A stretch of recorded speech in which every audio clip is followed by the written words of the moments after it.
All right. Should be live. All right. We've got the Dogfather here, the much anticipated debut. Super excited about that. Okay, it's a little unprepared right now. I'm pulling up the Tapology.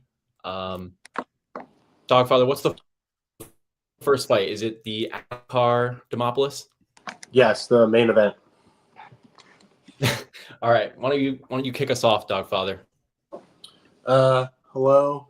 I'm not sure if my camera's clean. I didn't clean my phone off very well, but I hope it's clean enough. Yeah, no real strong opinions here. Like I have a little bit of Demopoulos at Pick'em, but I'm gonna tape it before the card starts. Like I really don't have a ton of interest in the fight, but I don't really think like Alan Carr is a legitimate fighter in general. I think she's just really a jiu-jitsu player that happened to fall into MMA and get some favorable matchups in like Titan FC. And we've kind of seen her game is like super limited. And like after watching Luciano get completely mauled by Sam Hughes on the mat, I'm like less bullish on her grappling as I once was. And I just think Demo, like as much as she has flaws, she has positive qualities, which is just like being a real legitimate MMA fighter that like really wants to be in there and like do damage. And I favor somebody in a matchup like this who has the better cardio and who I expect to win round 3 at like a higher clip. So at Pick'em, I feel like it's a reasonable bet. And I'm kind of like feeling okay, like losing the opportunity to fade. If I lose the opportunity to fade Alan Carr at Pick'em, man, that's going to suck. Like I'm a guy who played Luciano at like plus 300 on the Contender. We both played her last fight. Like I feel like it's just as much as it's an ugly spot to make Alan Carr, as a UFC commodity. I feel like it's something that I'm willing to invest in fading. So. No, that makes sense. I mean, Alan Carr is like potentially one of the worst to ever do it. She's got basic jiu-jitsu top game, which is her path is to sit on top of Demo, right? Like Demo at her worst is willing to play guard and sit there and like fuck around doing rubber guard BS. But once she started training with Santino DeFranco a few years ago, I don't think she's there anymore, but it seemed as if she actually started to be able to kind of put together some ways to win rounds a little bit. Like the way she against Murata, the way she was pinning her up against the fence, landing knees. And she's never going to lose by not being the enthusiastic girl. Like she's won fights just by posturing, putting her hands up in the air, like things that in a low margin women's MMA fight, like really matter a lot. So I feel like the damage is going to really come from Demo here. I think like if anybody's going to pull away, getting, shots off, cutting the other person up, it's going to be Demopoulos. Just seeing the way that Alan Carr, her cardio doesn't seem that good. Her striking's non-existent. She's a complete punching bag. I don't have a ton of action that I'd like dying to put huge positions on in this card. But if I am looking for action, Demopoulos, even at like minus 120, 130, I still lean her way. Just kind of like you said, Alan Carr is just potentially really, really bad. She's potentially like not a UFC fighter at all. See comments. Yeah, well, hopefully we can talk you into something here, Ozzy. This is the main event. This is interesting. Yeah, I mean that could be a thing. Like it could be something where on the feet, nobody's really pulling away. But then on off her back, like Demopoulos is, dicing her up just when Alan Carr is doing absolutely nothing. The one thing though is like Murata, she would get guard recovered against her and she would just stand up and give up the position altogether. And I feel like Alan Carr is she's not gonna give up any ground position. So if she does get on top, I feel like it's gonna be on Demo to actually do something.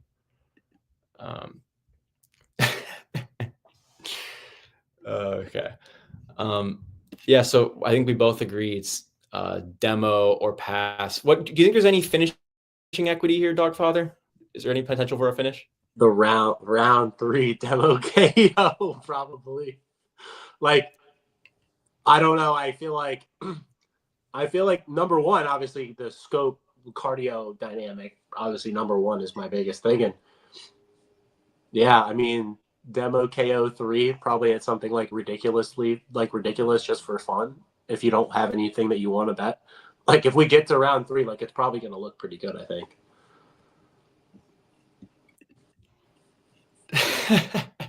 Getting Daughter ultimate and Godfather comments. All right. Like if I sit up properly, I definitely could be a movie character. All right, next one, Martin Buday versus Uran. I don't have a lot to say about this, so I'll just be really brief and then kick it to you. Like, I don't really know much about this Uran guy. I know Uran, accomplished LFA 205er. From what I'm hearing, he's a bit gassy. The thing that's most interesting to me is like, how often do you get a weight discrepancy that's this big in MMA? Because like this guy, what was his official weight here? 222 pounds. And meanwhile, you got Buday, who's cutting down to 265. So like he's not even like a 265. He probably weighs 280 pounds, 285 pounds, like one of the bigger heavyweights on the roster. So feels like he's going to try and get his cage pushing off. And I don't know enough about Uran's game to know how he's going to handle that strategy. What do you think? Yeah, I agree with you. Like Buday potentially, I mean, Buday's bad personally. Like I just don't think the guy's very good. Like he's had a very fortunate UFC matchmaking, like a very unfortunate schedule, and also just some very fortunate results. You know, the Bresky fight, the Arlovsky fight. I mean, there's a potential that this guy is like 500 in the UFC at this point. Like, and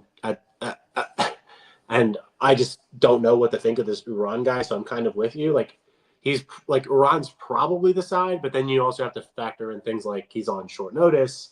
There's a huge weight discrepancy, and Buday is just like a mid cage push grinder who's going to have a 45 to, potentially 60-pound weight advantage in a fight that could really favor him down the stretch. So kind of feel like the line is fine the more I think about it. What do you think about this? Is there a close margin decision coming where Uran, just by being a little more enthusiastic, could pull away? Yeah, I think that's potentially a thing, especially if Buday just doesn't do much, because he really doesn't do a lot of damage. So there's a potential that it just becomes like a shitty back and forth fight. So I just don't really have much need to get involved here, though. I don't think I have an edge on it. Yeah, you and me both there. All right. This one I'm a little bit more interested in. Victor Henry versus Falcao. Falcao is just kind of one of these like prototypical Novo and Yao grapplers that we see in ACA all the time. Like they're solid wrestling, solid top game, but they're a bit gassy, usually. So like I feel like Victor Henry kind of has all the tools here to win a decision. Like it just seems like his defensive grappling instincts are pretty good. He doesn't lay on his back for extended stretches if he's getting beat. Like he'll try and wall walk. His cardio is good. I think his striking's like significantly better here than Falcao. So like to me, it just feels like Victor Henry's going to win a, not the widest margins decision. I just don't really see where like the big damage is going to come from Falcao. I don't really see Henry finishing him either. Like it just feels like he's kind of resigned to pitter patter shots on the outside, and like I said, yeah, just pulling away on the scorecards. How are you seeing this one? Yeah, I like Falcao personally. Like Henry's good, but with his game, you have to stand right in front of him. Like that's the biggest issue with Henry. It's like you have flat-footed guys like Hayani Barcelos and Gravely. You have guys that have footwork like a Sunsao and Jourdain, and he has a lot harder time at corralling them and getting damage off and doing anything. And if you watch Falcao, his footwork's actually pretty good when he circles from the outside, and he can kind of pull guys into shots and throw big hooks. And I think he's actually the better boxer in the matchup. I think Henry has better volume and kicking volume as well, but his style at 37 or 38 years old, which is high volume, high pace, well, that's due for like a sizable amount of regression as you get older. You can't keep up that same pace when you're almost 37, 38. And Henry's been super hittable in his career. He's fought a lot of grapplers that don't have power. Pedro will throw, and I do expect him to land on him. I expect Henry to kind of land the volume. I can see like a moments versus minutes type of fight where I give, Pedro he's definitely at a cardio discrepancy. But like I said, when guys are 37 or 38 and they have a style like Henry, is his cardio really going to be what it is? I mean, it's what didn't look that great in the Gravely fight in round 3. Gravely's been historically a really bad gasser, and he was still hitting takedowns on Henry. So, yeah, sure, he has a cardio advantage, but to the extent that he's minus 200, in my opinion, what seems to be a close fight at a 38-year-old who has poor striking defense, and he has been grappled before. I mean, he has great defensive grappling and he can scramble, but it's not like he's, has like elite takedown defense. He can be taken down. I just don't know if Falcao's going to get him there, but even if they strike, like, I don't expect it to be like a washout. So I like Falcao. I think this line's really, really wide, personally. So I'm curious, where would you put the line? Like, what do you think is a fair price here? Henry, 55%. Okay, yeah. So you slight fave. What about plus this 170? Decision, yeah. 450. Do you like that? It's huge. Yeah, that's a big price. It's actually I think I've seen some 480s, 490s on the Falcao decision on a fight that's like minus 225 the GTD, and Henry's pretty hard to finish. So, yeah, no, Henry's super hard to finish. That's for sure. He's fought a lot of guys with big finishing, on the regional scene, and he always finds a way to weasel his way. Yeah, but that's the thing, right? Yeah, no, yeah. I think the market is. I think this market is still like a little bit glassy-eyed from them betting on him against Haniani Barcelos at plus 350. Like I think the market still thinks that he's that guy and his career best performance on short notice. And I recently I haven't seen that. Yeah, that was a great performance, though, man. That was crazy. Yeah, but I haven't seen that form recently. I mean, if you told me this guy was 30-27 Hayani Barcelos and went to split with Tony Gravely, you'd be like, what are you talking about? Well, guess what? That's Victor Henry. Yeah, that's true. All right. Loma, Luke Boomy, Estella Nunez. I mean, Estella at her best, has some clean Muay Thai. You know what I mean? And like I like her Muay Thai. I got baited into betting her against Carnelosi, just because like when you watch her tape, like she does a lot of her footwork is good. She's springy. Her 1-2 is fast. She's got a nice head kick. She can sneak in there, and she's going to probably get the fight she wants here. You know what I mean? She's going to get a Muay Thai fight against a girl who's got like 100 Muay Thai fights in Loma Luke Boomy, like about as pure of a Muay Thai style fighter as we've got in the UFC. So I get that Loma could land takedowns and her grappling's gotten a lot better. Since her beginning in the UFC, for sure. Like she's developed into like a pretty solid counter wrestler, and like she can even have a decent top game herself. But I could only play the dog here personally, just because I do see it being mostly in the striking. And I mean, it's a competent Muay Thai fighter against another, extremely good Muay Thai fighter. Would I favor Loma? Sure. I mean, it's going to be a Muay Thai fight, and Loma's, her Muay Thai is beautiful. But could I get to minus 900? Like that to me almost completely bakes in she's going to take her down and just rinse her on the mat. And I feel like Estella, she's kind of had some unfortunate outcomes, like seeing the Russian girl like roll under her and break a limb. I get her ground game looks bad, like getting destroyed by Carl, but I just feel like there's plenty of versions of this fight where she could have striking, for the most part, like 80% or more of the fight could be striking. And she could land a few really big shots that are kind of eye-popping and steal around. And I kind of think Loma's been high-rolling a little bit. How are you seeing this? Yeah, I mean, I get that the line is wide, but somebody like Estella who's shown like some flakiness in her fights, like it's just not something that even at this huge line, is something I want to invest in. Because at any moment, I feel like I could be like, oh, what a stupid line. And then she gets taken down and like immediately just flakes out on bottom in round 2 or 3. So like as much as there's probably value to the point that it's like 100% on the feet for who? Oh no, I think he's saying it's kind of crazy that Loma sub is 20% when there's a chance that like we never even touch the ground here. It could just be like a straight up stadium, Muay Thai. Oh, really? I mean, a Lupini Stadium Muay Thai fight. Yeah, I kind of expect Loma to grapple at some point, but I don't know. Like, I'm kind of with you. It's like the line is wide, but, somebody like Nunez who showed like historical flakiness, even at the line, it's like, I can deal with like a bad chin. Like, I can deal with like Juliana Rosa, but like, I do feel like Nunez definitely has some like quit. And I just not something I want to invest in. So I kind of lean to the unders actually, but even at that, it's like WMMA under only plus 220, and Luke Boomy is like an atom weight in my opinion. It's like, Jesus, I don't want anything. I think they're going to take the first round off personally. Like I keep saying the same thing, but it's a Muay Thai fight. And like, that's how they, they're going to feel each other out for the first 2-3 minutes. Well, you know why they take the first round off, right? Oh, like the gambling stuff. Yeah. Yeah.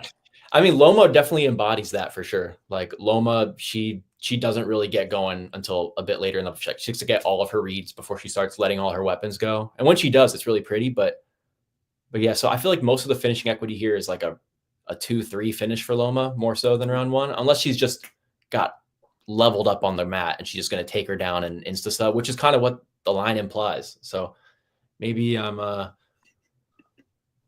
what are you taking? I'm personally not taking anything here, but I guess I would sit and live bet. Maybe potentially the line gets a lot closer if Estella looks good in round one. Like I think Estella, she is really springy. If you're going to strike with her for the first 3 minutes, would I be shocked if Estella wins the first 3 minutes on the feet? No.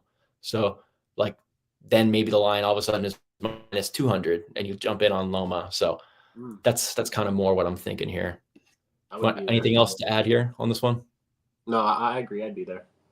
All right, I'll let you go first on this one. This is a kind of a banger in my opinion. Rhys McKe, Daniel Frunza. What do you think? I bet McKe at 145, but like I honestly think he sucks. Like I think he's terrible. Like I really don't think he's a good fighter at all. But like he's 29. He's a big guy. He can grapple. He's shown the ability to like at least show some like defensive grappling ability, like a get up game. And like Frunza does have pretty good, striking. Like I think it's fine. It's pretty basic and his hardware is good. He's like a tough guy. I think that dude who rocked him on the Contender Series like if he hit McKe with the same shot, probably like murders him. So I think like Frunza has like a pretty reasonable hardware advantage, but like on just actual like output size, potential grappling upside, I think this is like a relatively just honest back and forth fight. And I think it should have been like lined probably like a pick'em. This fight is actually to me is like a pick'em. Like I bet Chidi and Jokuani at minus 115 and minus 110 against this guy. Like what? Like, dude, this guy is not like what are we doing now? And now he's like plus 145 to Daniel Frunza. Who the hell is this guy? Like he's a decent fighter, but he doesn't separate in any of his fights. He's arguably like losing to Harris Talunzik, who I think is like a awful fighter in LFA. And he's had some like other really underwhelming performances. Like I just think it's an honest back and forth fight with two pretty mid like regional level LFA guys. No, yeah, I get that. The thing about Frunza is like he builds into all of his fights, right? Like I feel like his biggest advantage that he's had is his cardio and the fact he's going to push forward and he's going to kind of break in these guys. Like you mentioned the Harris fight where he's kind of losing, but then he works his way into it until he wins. Kind of similar with Jalen Fuller, even the Contender Series fight. It's like he's kind of losing until he reaches that tipping point. But the thing is, it's like if there's anything that I like about Rhys McKe's game is I think his cardio is actually pretty good. Like I think he also is somebody that's kind of looking to break you in rounds 2 and 3 and build his way into a fight. So I don't really know who's better at that strategy. I kind of lean towards Frunza just because I visibly the eye test to me, he just looks a little bit more like his movements look a bit more like a legit UFC fighter. And I like his counter grappling a little bit, but no, I feel like his biggest advantage in almost all these fights is his cardio. And I feel like he's kind of at cardio parity here, so to me, I think it's going to be just a slobber knocker banger, where both guys are landing massive shots. Both are really durable, can take a huge shot to the head. And I think they're going to have to. I think they're both going to eat big shots to the head and survive. So I think this will be kind of one of those fights where everyone's screaming like value on the under because guys are getting like dropped and whatnot.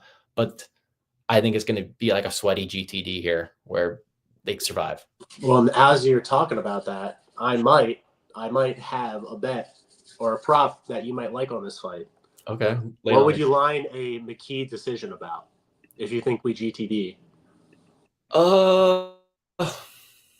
Shoot, I'd have to do a bit of math. What's the price on it? Plus 490.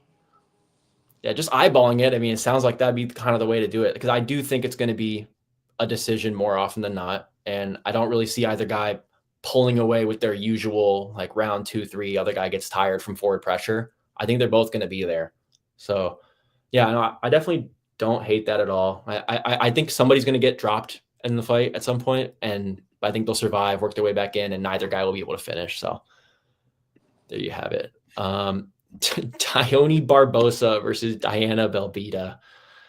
Oh man, dude. Belbita is just, her grappling is just completely tragic, right? Like it's kind of that simple. It's like she cannot grapple. She's retired from the UFC a couple times. And it's one of these things where it's like, I don't want to get too crazy assigning an absurd amount of finishing equity to a women's MMA fighter, but how does it go any other way than Barbosa takes her down, mounts her, and armbars her? Like, is there, I just, every time I run this fight in my head, that's what happens. Or, you know, I just don't really see what else, like, what's another, help me out here. What's another logical path? She takes her down, mounts her, she gives up her back, and she chokes her. Yeah, exactly. I mean, that's it just seems really inevitable here. And it could be one of these spots where, like, I know it's disgusting because, like, Dione Barbosa is, like, I don't necessarily think she's a girl who's gonna like make a run through the division or anything like that. You know, like she's kind of gassy herself. Let me see, what's like a round 1 submission prop on Dione Barbosa? Like 260, 270. You know, I don't really hate that because I feel like if it does get past that, like, you have to play it. Like, right. That's how I feel. Yeah. Like, because if it does get past that, then something kind of went wrong already. You know what I mean? Like, yeah, it's like, do I even really want it? If it goes past that, who cares? I'm gonna wash my hands and I'm gonna move on. Like, this is my last opportunity to fade whatever the Belbita's grappling at the UFC level against somebody who can grapple. Yeah, I mean, it's been said before, but she got submitted by Molly McCann. I mean, she got submitted by Liana Jojua, like got rinsed on that by Kovalkiewicz. Like, it's anybody with any level of grappling at all, you know, Ariane Lipsky armbar. So yeah, it just feels like it's a girl who knows how to grapple, a black belt, against a girl who is maybe a blue belt at best with no physicality at all. So like, and as far as like a ground and pound finish, like I went into the tape kind of wanting to convince myself that maybe there was some sort of knockout equity here, but she just, all of her ground strikes are with the intention of getting you to give up your arm or give up your neck. So I just, it could be one of these things where, and maybe this is aggressive, but it could be one of these things where 70% of her win is a submission here, you know, even though she's only won like 40% of her wins by sub, just in this matchup, it really could be one of these things where the true line of this is minus 150 submission. We were talking about this. I've been talking about this recently too. It's like all these, I mean, it's just a trend recently for like KO props, but like, I guess in a similar context, it's like Gautier KO in his last fight's like minus 130, but he's like minus 500 on the money line. And it's like, shouldn't it be like almost like the guy hasn't shown the ability to like win minutes at this level? It's like, shouldn't his KO be like minus 250 if his money line's like 500? It's like the same shit here. It's like, if she's minus 1,000, if she has this like massively perceived grappling edge, that she should be minus 1,000 in a UFC fight, shouldn't the submission prop essentially be like you said, like minus 225? Or just even like in that case, like the under, couldn't it be like priced, like couldn't the true line actually be like 70%, which is insane to say because it's still like a women's fight, but like, I mean, Barbosa's submission is still plus money.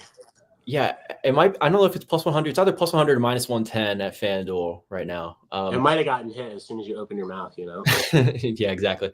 But yeah, I mean, that's good to the rest of the market, and in my eyes, it's good. I just, before you play the minus 1,000, you might as well take the pick 'em on the sub, which if she covers, it's almost certainly going to be this, because otherwise she might be better off. I still feel like just playing sub 1 is better because she doesn't have good gas. So it's like, I'd rather play some free money too. Like some of these, there's like almost no Belbita meme bonk. You know what I mean? Like it's not like one of these men fights where it's like, oh, well, she could get caught with an overhand and die. It's like Belbita, she could, you know, like just put her hands down and let her wail on her for 10 seconds and Belbita probably wouldn't get a finish. So I mean, I don't really see. I mean, Belbita would need like some sort of weird gas out. Then she gets reversals, ends up on top, and just wins against like a dead body in rounds 2-3. Like that would have to be her path, but it just seems kind of far-fetched. Yeah, no, sometimes these like really obvious props are value, and like it's easy to kind of write them off, but punches to the back of the head like Brundage. Oh my God, PTSD hitting me hard. Oh my, please stop. I don't think I've ever been rinsed so bad on a great bet. I had Malkoon, ITD, KO, like unders. Yeah, Doesn't goes, money line. All right. This one is going to be pure comedy one way or another. So what do you think about this one? Torres Finny against Robert Valentine. Oh God. They like put together the biggest meme fight ever. Just like two fighters who like I personally like don't rate at all, like in terms of like MMA overall, like MMA skill sets. Like Finny, in my opinion, is just like a jacked wrestler with like very limited skill set, limited cardio, limited size, limited like athleticism outside of just like explosiveness. But once he gets on top, I mean, he's honestly like kind of an alpha when he gets you there. But if he faces anybody with like a decent jiu-jitsu game, which we saw in the Rouston fight, like this dude just gets butterfly hooks and can just elevate him easily and just kick off the hips. It's like Finny had no idea what to do after that. It's like, oh my God, butterfly hooks. How do I pass these? It's like, dude, come on. Like, and now he's minus 300 in a UFC fight. So when I see a guy who like can't pass butterfly hooks from a dude who is like a really poor noodly grappler, and I have Valentine who's like plus 255, who's just like an alpha type of guy, but then I watch him grapple, and he's just pretty awful on bottom, makes really bad decisions, but like he's actually not the worst scrambler. Like he'll try, which I think is enough to like make him kind of live in the spot, because Finny really hasn't beaten anybody, in my opinion, like that's decent. Like his last Contender Series fight, he's minus 300 to a guy who's like a awful, Moroccan kickboxer who's like fat versus, and now, this Valentine goes from minus 150 to Loader, who's like in theory a worse matchup than Finny, much worse, to a plus 255 underdog. The market has no idea what's going on here. I'm kind of thinking about taking the shot on Valentine, because as much as like he has, really bad downside, he has really big upside to just meme. He is just like the definition of just a middleweight meme fighter, and he's going to try really hard or he's going to get cooked. And I'm okay with him getting cooked, because Finney's just a guy who I don't really rate as somebody who, pans out to be like an actual prospect at all. No, like his game just isn't really all that well put together, right? It's like he's physical, he can wrestle a bit, but once he gets you there, it's nothing all that pretty. He doesn't have great jiu-jitsu. He just doesn't have great control. He doesn't have great cardio. And then on the feet, he seems like a bit of a liability to me, like he's a kind of a gassy punching bag. I like what Pirate said here, like Valentine KO, like you can get like on it. Brother, that bad boy is plus 1,000. I know. I mean, it feels super live, right? Like it feels like he could land one elbow. Bro, KO 1 is plus 2,300. Like what? I know. It's like they're pricing it like she's Loma Luke Boone me or something. You know what I mean? But he cracks. Yeah, he cracks. I don't know. I feel like if your read though is that Finney's mid, you might as well just go with the money line, because could I see like Finny kind of flaking and losing a decision, like getting beat up? Like, yeah, I could see that too. Spinning back elbow round one, Pirates calling it right here. All right, it's possible. I one way or another, I feel like Finny is definitely overrated, and I don't know if this is the time. Like maybe this guy's bottom game is just so tragic, and the game plan is really obvious here. It's like push the grappling, sit in half guard, camp out, land little pitter patter shots, land a few big elbows, and win your decision or get a TKO. So yeah, kind of like you said, there's big downside and big upside for both guys. Like, what's your opinion on Valentine off of his back? Like, I know he's not good, but is he good enough to make this a fight? Yeah, I think so. Yeah. I think he can. The issue is it's like there are some fights where it's like as it gets extended. I don't know if it was the Sulaimanov fight or one of his other fights he got finished because of grappling like later in a fight. So I don't know if it like drains his gas tank when he gets grinded on and kind of beat up a little bit. So that is my main concern, that like I have seen this guy get grinded on like before the Loader fight. It wasn't just a Loader fight. But then watching it happen in the Loader fight, I'm like, shoot, if this guy gets stuck in one bad position, like he might be cooked and this bet is like awful. But like I said, at the same time, it's also plus 250 to a guy who I'm looking to fade. Yeah, no, that's a good point. Shout out to our guy Wiz. He was cooking up the game plan for Finny here. Wiz, we don't need you to tell us what the game plan is. He's gonna throw a couple punches like this and shoot in, gonna lock his hands under his butt and do this and put him on his ass. That's the game plan. Okay? We got the game plan. Thank you. Oh gosh. All right. Some demo love here. Strippers in Vegas. Lock. Barbosa fight doesn't go the distance. Hey, good luck, brother. Good luck. You got a lot. You got some outs, mainly Barbosa sub for 1K, sure. 1K. That's a lot of money, buddy. Yeah, let's go. Big bag time. Big bags only. All right.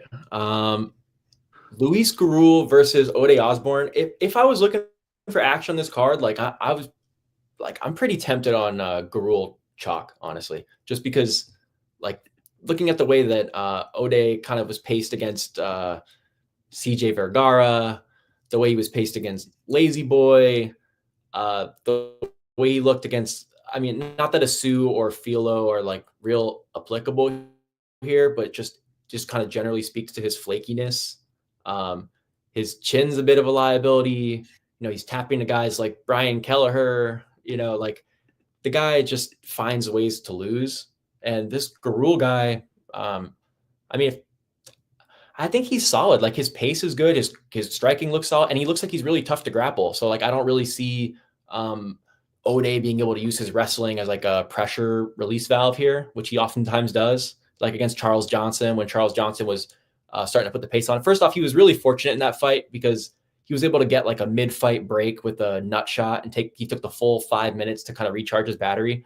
So outside of Gurul kicking him in the nuts here, I just don't see how he's not going to get tired. Am I overrating the 5 minute break? Lucky Tim. Am I overrating the cardio dynamic here, or do you kind of see it the same way? No, so I actually like taped the fight, and my first initial thoughts were like, this guy's kind of mid. Gurriel speaking on Gurriel, and I'm like, because I watched Ode's last fight, I'm like, he looks pretty good here. And then, you know, I go a little bit deeper and you go farther and farther in Ode's career and you're like, oh God, no. Like, there's no way I could bet on this guy. Because like I do think like there's potential this guy's not too far off of CJ Vergara's level, but like as I get deeper and deeper in Gurriel's tape, I'm like, this guy's far from like CJ Vergara because he's gonna push forward. Like he throws in combination much better. His boxing's much better. He hits much harder. And like his grappling game is much better. And so I just kind of think that the money line price was like fine. Like I don't know how much big of an edge I have on like minus 230, whatever, 240. But like, you know, I think like the doesn't go, it like minus 130 seems like kind of decent. Like I feel like with like Ode's flakiness and just his ability to just kind of like get finished, like minus 130 for like a doesn't go for a guy who pushes the pace, who at least Ode's like viable to like meme some shit in round one and like maybe hurt him bad. Like there's potential there for like it to look really good. And one of the funniest things that could happen is if what would be great is Ode rocks him in round one and we get like minus 110 on a live bet, which is kind of how I'm seeing the fight. Like I'm just gonna live bet Gurriel. He seems like a prime live bet candidate for like Ode to look crispy as hell for like 3 minutes. And I'm just eyeing up like minus 120 on the money line and just going on to every app I can get like a couple maybe $1,000 here and there down and just like watching the fight. Yeah, don't you think it could just be one of those things where everybody who, you know, didn't necessarily tape it too deep, they're sitting there like, man, this Buday guy is massive. He's way bigger. He's so fast. He's landing his jab. He's like, everything's so good. Maybe Look at that 1-2. Yeah, it's like, oh shit, like this old man is getting beat up by this, like, this big black dude. And it's like, we were joking. We were joking about it in Spaces earlier that it was the Nam and Buday fight where Bisping and DC are arguing, where he's like, "Oh, I think Oday's winning this round," and he's like, "He's not winning now." He's not winning now, DC. Yeah. I bet, and I'm not an Buday guy. Like, I bet Nam there because I'm like, yo, why is Buday minus 400 to anybody? This guy's mid as hell, and he just gets nuked. And I'm like, that's still my opinion. I'm like, this guy just like I tried to make a case for him every single time he fights because I think he's decent. But dude, I'm a guy who played like minus 125 on Lazy Boy. Like, I'm not an Buday guy. I just don't know if I can get to 250, 230. Like, if it came down to 200, I know some guys that got some 200s. I can see a little bit of value in that. But I think a live bet, this was like a prime live bet spot. I think you could sub him, honestly, easily. Because Buday's just so bad on the mat. Like, especially late in this fight. But I just don't know if Gurriel's going to shoot. So it's kind of, like, I can't tell. But I think you could maybe rock him. Yeah, like, I'm really hoping that Buday just has one big moment early. Yes, that would be that would open up just a great opportunity for everybody, because it could be one of those things where the line just swings so hard, and Buday's just shown us so many times that his window to win is just not that wide. It's like I think he's got like 9 minutes here to really make, either get a finish or, win the first 2 rounds. But like, I would be really shocked if by minute 10, 12, 13, he's still putting it on this Garul kid. And Garul also appears to be in really good shape. And like, to Pepe's point, he's training with guys who've got great cardio, and like, he does seem to make improvements from fight to fight. So yeah, all the signs to me. But like you said, though, it's like, it's already 70%. Like, can I really get to 75% here? It's like, I mean, I've already got to build in like 10% meme for Buday, just the way that he fights. You know what I mean? Like, he's just got some pads there. And then it's like, can I really get much below 15% on a decision? Like, not really, So yeah, maybe it's 75%, but I might just be grasping at straws a little bit there. All right. Gerald Mirshart, Brad Tavvarz. I feel like I kind of disagree with a lot of people here, just because if there's one thing I really like about Brad Tavares' game, I love his takedown defense. Like, I really think his hips are amazing. Go and watch his fight against like Shoeface or Amari Akhmedov. Like, he's got really, really good defensive grappling. Like, I think like it's one of the top in the entire division as far as guys that you don't want to try and wrestle. So if this is a striking fight with GM3, like, I could see it being a bit more like minus 200 on Brad Tavvarez, but at the same time, it's like, career trajectory wise, like, he looks like he's pretty damn washed, and like, he looks like he used to have a lot more dog in him than he does now. And now, like, it could be one of those fights like the Bruno Silva fight, where like, I'm expecting someone to put it on GM3, but they're a bit washed, and all of a sudden GM3 is landing a left hook and hopping on their back. So yeah, I could personally only play Brad Tavvarez money line, as we're seeing in the chat. Brad Tavvarez, like, I just think he's a bit more well put together. And if you grant me that GM3 is not going to land his double leg, how does this fight look? Because GM3's chin just sits up there, and he's got good cardio, but man, his technical striking is bad. It's just like whipping body kicks and winging hooks from his hips. So what are you thinking, dog? Are you sure? I mean, I've heard all week that GM3 striking has improved very much. I'm not sure. I'm not a kickboxing expert. I haven't done it for several years now. As some would say that I don't know what I'm talking about, but from my opinion, the guy still fucking sucks at striking, and he just so happened to have some very fortunate matchmaking with guys who can't strike either. And yeah, I kind of like lean Tavvarez, but like he's washed. He's washed. Like Jung Young Park, if he was in his prime, Jung Young Park's not taking him down. Like, that's just how I feel. I mean, like, he's got elite takedown defense, and I agree with you. But like, dude, Jung Young Park taking him down is like enough for me to just be like, I want nothing to do with this. Because if GM's not great either, but like he at least doesn't look as washed, I guess. But like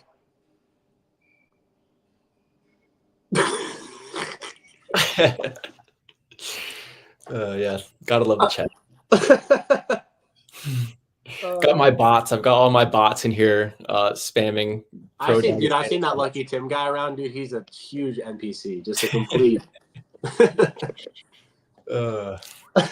But yeah, I mean, I don't want anything to do with this fight, honestly. Like, I've heard so many like funny takes, and I tape the fight, and I'm just like, what the fuck? Like, I don't know what to think about this. Like, I don't know. Like, I get having an edge, thinking you're betting GM3 like plus 200. Like, that's about the only place that I see value in the fight. Like, honestly, I think the overs could be good. It's like I don't really think either guy has any finishing potential at this stage in their career either. So the over at like the over is like minus 180, and like both of these guys, I don't really rate either's finishing ability, to be honest. Like GM's just memes some gassy guys. Like, yeah. It's kind of you're kind of playing the game of like who's more washed, and that's sometimes a game I'm just not really wanting to play. The Bilal gym steroids. Although that what's the name of the Vegas gym where Brad Tavvarz trains with Extreme? I mean, I was looking at some Dan Ige film, and I was just peeping his gyno that he grew recently in his early 30s. I think it happens. It happens. You never know when it's gonna hit. Yeah, some people just have big hormonal fluctuations in their 30s, without any pharmaceuticals. But no. I tend to think both guys have got the steroids flowing in this one. Get that man on some Estro Pro, baby. Here, Dogfather, give Pepe an answer on this one. What do you think about GTD? You guys like GTD in the Buday? No. Or it can be Buday cage pushing until he lands a knee. I mean, I just don't know. Like, he's got a freaking 60-pound weight advantage, and the guy has shown poor cardio. So, and he's like on 3 days' notice, so plus 110 for me to figure that out. I don't know. There could be really bad downside to that. I don't really think there's enough value for me to want to touch that. There you go, Pepe. All right. Subscribe, like and subscribe. Oh, yeah, there you go. I always forget to say that. Like and subscribe. Welcome to the Dagestan Poppy Show. Dogfather, I'm gonna let you go first on this one because I think you probably have some interesting thoughts. Cortavius, are you not entertained Romeius against Chang Ho Lee? What do you think? Yeah, I think a big I wouldn't call it a big edge, but it's like a big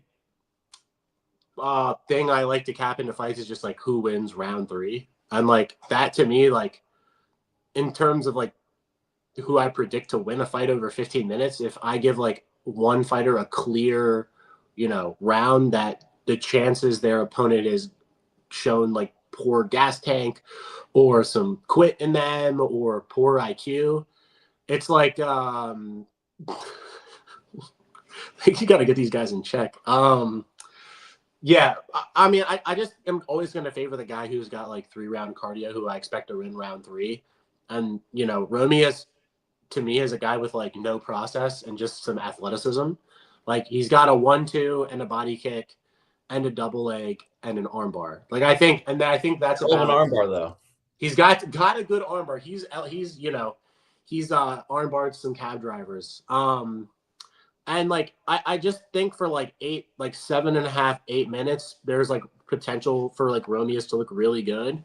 But like outside of that, it's like if he's not grappling him and taking like Chang Ho Lee down, like this dude's gonna be in the clinch for like 15 minutes, just like getting knee to the body, and he's 5'5" at bantamweight. This guy Chang Ho Lee's like 5'10", 5'11". He's a big guy for the division.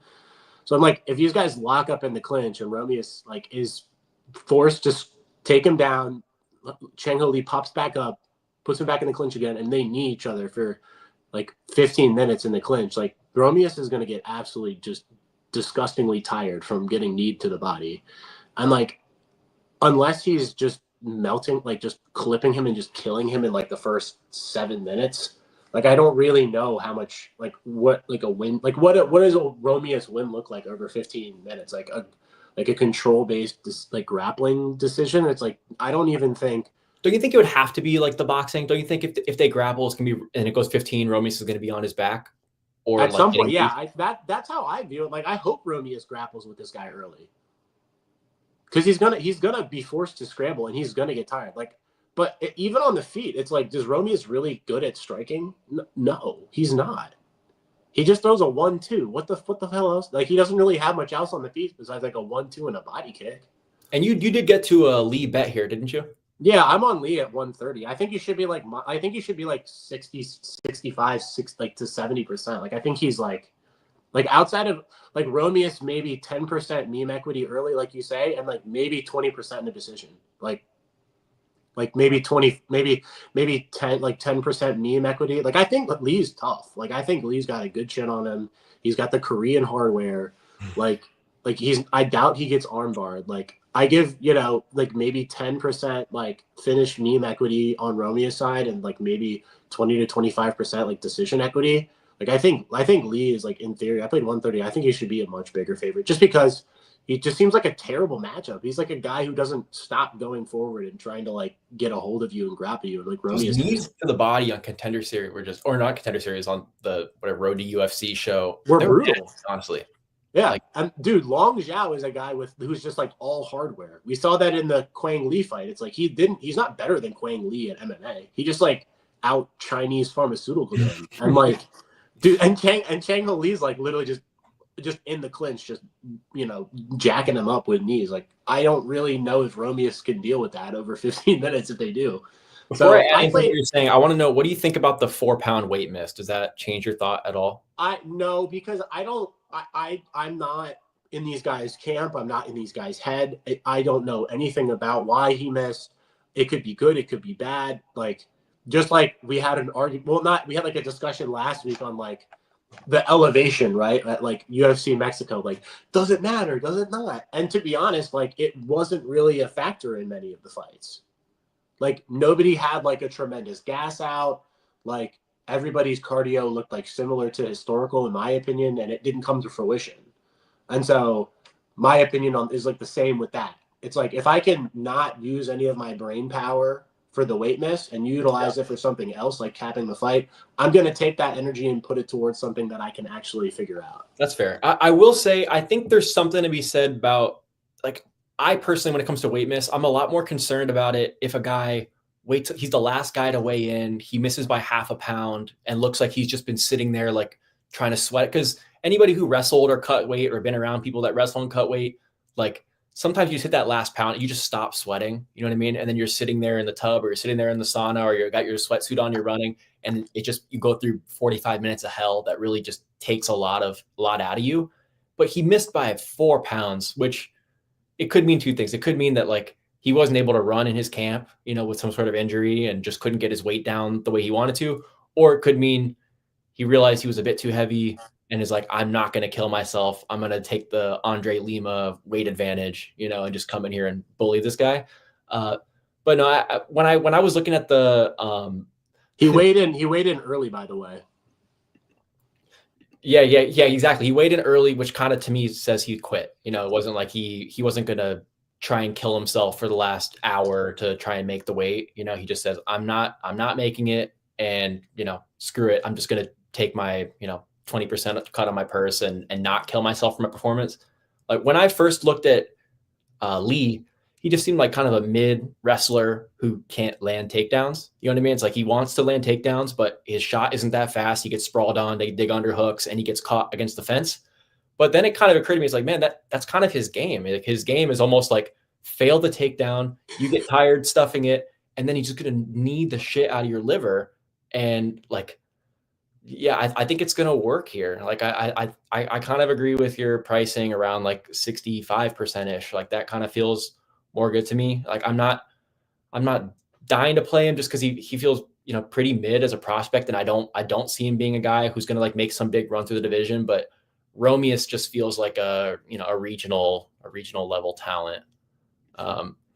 So yeah, but yeah, if you're looking for action on the card, that's certainly another He one. do got an armbar though. He do got that armbar. That armbar is nice. You know, he's got like a women's MMA style, you know, armbar centered game. So usually that doesn't work out too good. Yeah. I like for prop wise though, I like Chango Lee like 2-3 stuff, like late stuff. Those big numbers.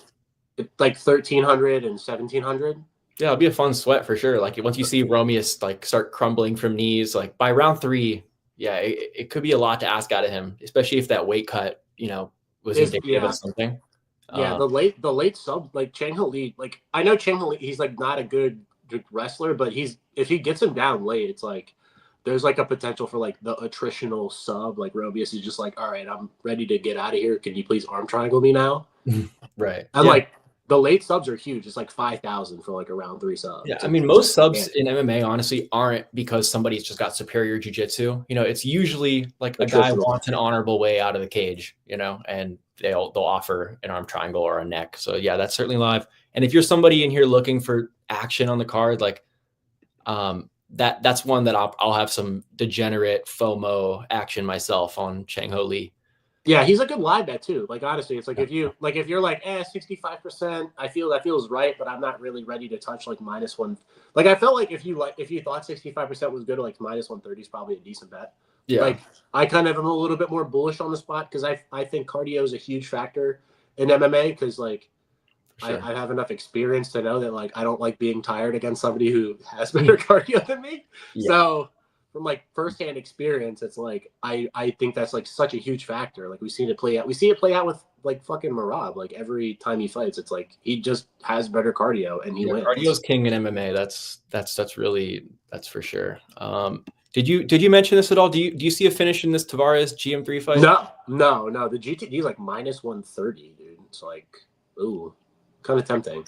It kind of feels like, to me, it feels pretty correlated with Tavvarz, just the way he fights. Like I don't know what I like more, like a GTD or a Tavvarz money line, but I do lean both those ways. Tavvarz is pretty negative as a finisher these days. Mm-hmm. My favorite fighter, yeah, I'm a historical Khalid Taha hater. So VB. He was an octagon. I was kind of watching it over my shoulder. He was on some serious juice. Oh, I'm sure he loves him some juice. You don't think he's natty? You don't think he's natty? Oh gosh. All right. Next, this is actually a really high level fight. Like Joe Anderson, Breto, Pat Sabatini. Like that, it really is super high level. I just can't get past the idea that Sabatini has to fight kind of perfect here. Like if he does fuck up at any point and he gets caught with something, I think the fight's over. I just don't think he's got the margin. Like his chin is just proven to be that bad. The way he was getting tossed around the cage by Diego Lopez, I didn't love. So if this price is right, it means that Joe Anderson Brito's physicality is just too much. He's going to be going forward, stuffing takedowns, and then Sabatini, the first time he gets touched, likely goes to sleep. So with that said, though, Sabatini's grappling is fucking so good. Like he might have the best grappling in the division. And like if he had a chin, like I'd be looking at him as a guy who could like make a title run, you know, but he doesn't have a chin. But still, like you look at what he did to Jonathan Pierce. Like to me, Jonathan Pierce is a very good UFC level grappler in this weight class. You know, his wrestling is really good. His pace is really good. His jiu-jitsu is solid. He comes from a great camp. You even saw like the success he was able to have up until he got caught by Breto. He was able to get a lot of his grappling going, and he looked like he didn't belong in terms of grappling with Pat Sabatini. You know, and Sabatini comes from that same Daniel Gracie camp up north. He's super similar to someone like a Sean Brady. You know, he's like Sean Brady without a chin.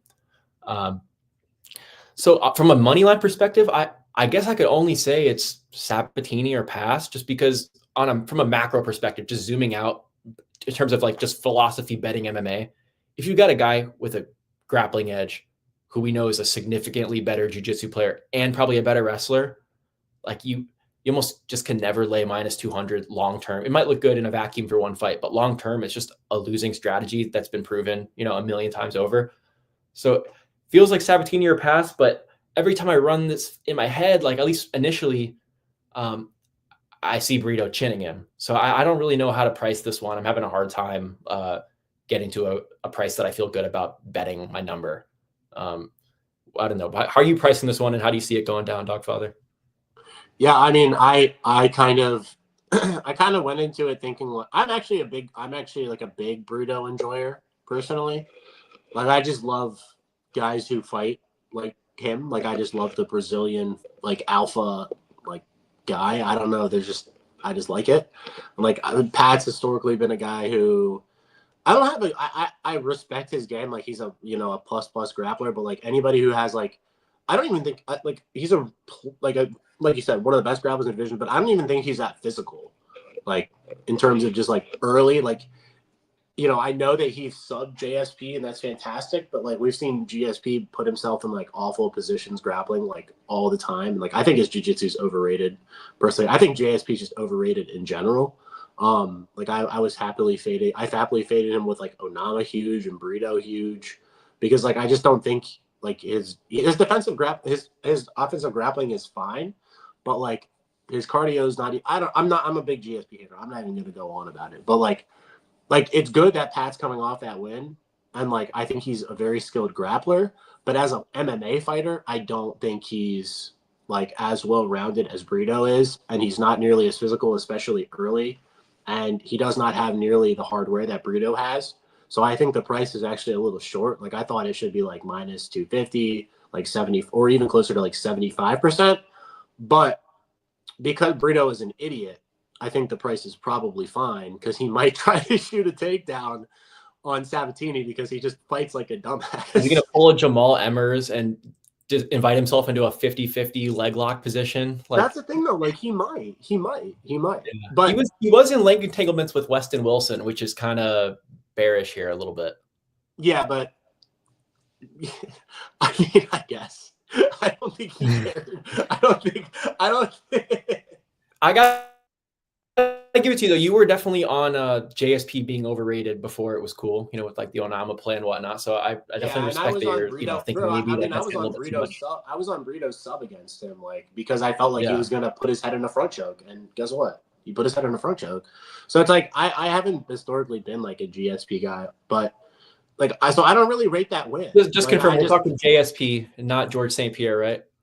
Yeah, GSP. Pat Sabatini sub GSP under 1.5, but that's not sure what this is in reference to. VB, maybe give me a clarifying comment. Yeah, VB, yeah, tell us. But yeah, I just think I think Brito's is going to be way too physical for him early. Like I just think he's way too physical. He's way too strong. His hardware is way too good, and I think he's probably just going to kill him like in under. What's round one knockout or plus 350, 360?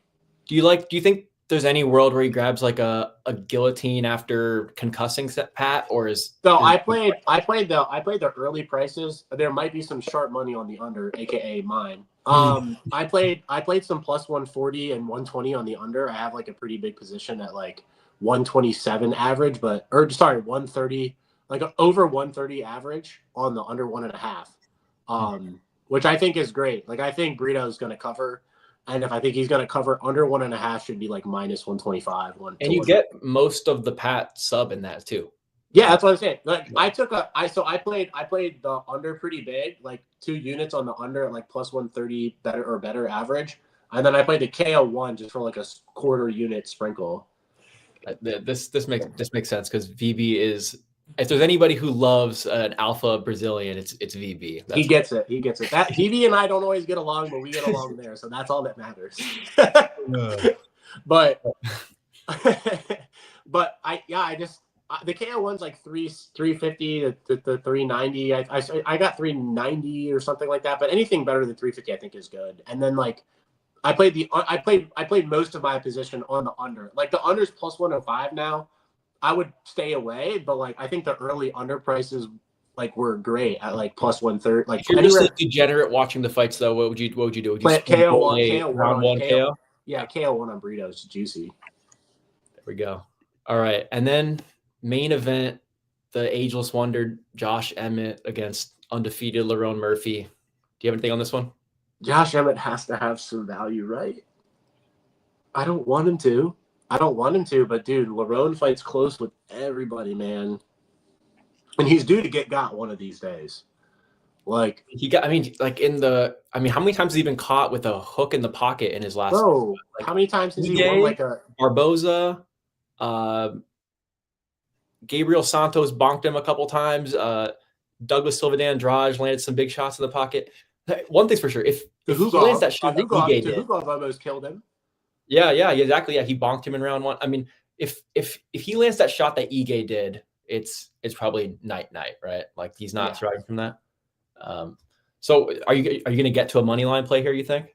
I don't know. Because it's just like I don't want to bet on like betting on a 40-year-old just like not long term. Like we talk about it like age being such a big factor, but it's like a long-term betting strategy. It's like betting on a 40-year-old is just not like a profitable long-term betting strategy in mixed martial arts. Like that's just not something you should I would advise anybody to do. But it's +3, it's like almost +300. And like there's a path for him. Like he fights close. He looks like I don't even know what this man looks like. He is like just absolutely yoked still. Like he doesn't look that regressed. Like if I had seen like physical regression from him, I'd be more concerned. But like the dude still is literally built like a Greek god, but like he looks like a gremlin. So like I have to think like there's still some like elite level of physicality there. And like he still hits like a truck. It's like you see him in his interview saying that over the last 14 months, like the main emphasis he had was trying to improve his punching power and just trying to add to it. He's like, I swear I hit so much harder than I did a year ago. Like he said he's Josh Emmett 2.0 and everybody should bet on him this weekend. Like cause he's like he saw his +270 or something. Dude, I don't really care about that. Like I know some people care about the interviews. I just had to laugh. But no, I'm half kidding. As far as the under, I mean, I personally have huge PhD. I'm already not an unders guy. Like if anybody who knows me knows that I very, very, very rarely bet an under. I don't even know if you can physically bet one. Well, it's funny. The reason I say that is because the last time that I had a really big sum of money on an under was Josh Emmett against Topuria, and he got 10-7 and survived. And like the only 10-7 I can actually recall, like watching MMA in a long time. So yeah, I just, man, I tend to think Lerone Murphy wins a decision here more often than not, just seeing how good the survivability is of Josh Emmett and then how smart Lerone Murphy is. Like he's well aware that he needs to avoid the right hand.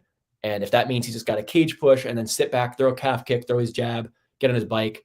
It feels a lot like the Kattar fight to me, except I mean, I personally thought Kattar won that fight. Like I was biased on the bet, but I also on rewatch still think Kattar won the fight. So it just, to me, it feels real similar. It's like, I think it's going to be mostly jabs and mostly Lerone being worried about getting knocked out to the point where he's going to fight so negative that I think it goes 5 rounds. Like, and I also could see like the Kattar fight, it could be a thing where Emmet lands, big shots in 3 rounds. And maybe get some big swelling on his eye or something like that and steals rounds off visible damage and enthusiasm. And all of a sudden it's split decision, Josh Emmett. And so, yeah, I feel Emmett, like the thing with Emmett is though, it's like, the reason that's kind of drawing me to Emmett, it's like Emmett doesn't have a ton of KOs in the UFC, but if you just look at his historical knockdown rate. Oh my God. Did you see the stat where it said he would be 3rd in the UFC amongst heavyweights in terms of knockdown rate behind Pavlovich and Aspinall? Like, yeah. And absurd. And then you add it into a guy who fights close. So you have a guy with like historically. It's going to be true. It does seem true. Every time somebody's like, bet the house on me, they do seem to lose more often than not. It is true. But it's normally because they're also probably like a huge underdog. Mm. Okay, so if I'd ask you this question, just purely out of the Josh Emmett win equity, what percentage of it do you think is finish versus decision? Just Josh Emmett and all the Josh Emmett wins. Oh God, that's so tough, honestly, because like Lerone's been clipped like a ton, but he just doesn't die. Yeah. So it's like I don't want to and he hits like a truck. So it's kind of one of those hard things where it's like I'm still trying to figure that out because like I know an Emmet win, like if he bonks him, it's just going to be like, why would anybody play Lerone Murphy at minus 300 over a guy who hits like this? What are we doing? Like, but like in hindsight, like Lerone is better than him in MMA. Like, probably everywhere. One thing I'll say, I really do like whenever I go back and because I remember for the Bryce Mitchell fight, I was taping Josh Emmett with just the pure intention of like, what do I think about his counter grappling and his defensive wrestling? I actually think it's really good. Like he seems like a freak powerhouse to try and take down and hold down. Like I don't really see Lerone having that same outlet, against the fence, digging for double legs and keeping him there. I could see some cage pushing for Lerone, but I really think it's going to be kickboxing. Like I think it's the kickboxing fight, which, and again, I think Lerone's going to be so cognizant of the knockout potential coming at him that he's going to fight, predominantly for a decision. And that's kind of how he's been fighting his last number of fights. He hasn't really been trying to push for a finish or take massive risks or anything like that. So yeah, honestly, maybe just like take a little bit of over and take some Emmet. Like honestly, over is now minus 145. Big steam on the under in this fight here. Man, I just Emmet is really hard to kill. I don't really think Lerone's going to sub him. And it's like I don't think Lerone's got big power in his hands. I mean, no. I think it's going to be Lerone's not a finisher to me. No, he's not. I mean, he landed a step-in knee against like the gassiest guy in the history of the division, but like, you mean Ricardo Ramos? No, that too, but against Amir Khani. The GOAT, Mr. Finland. Yeah, I mean, the guys he's finishing are like the biggest possible flakes, and if you can say anything about Emmet, he's not a flake. That's for sure.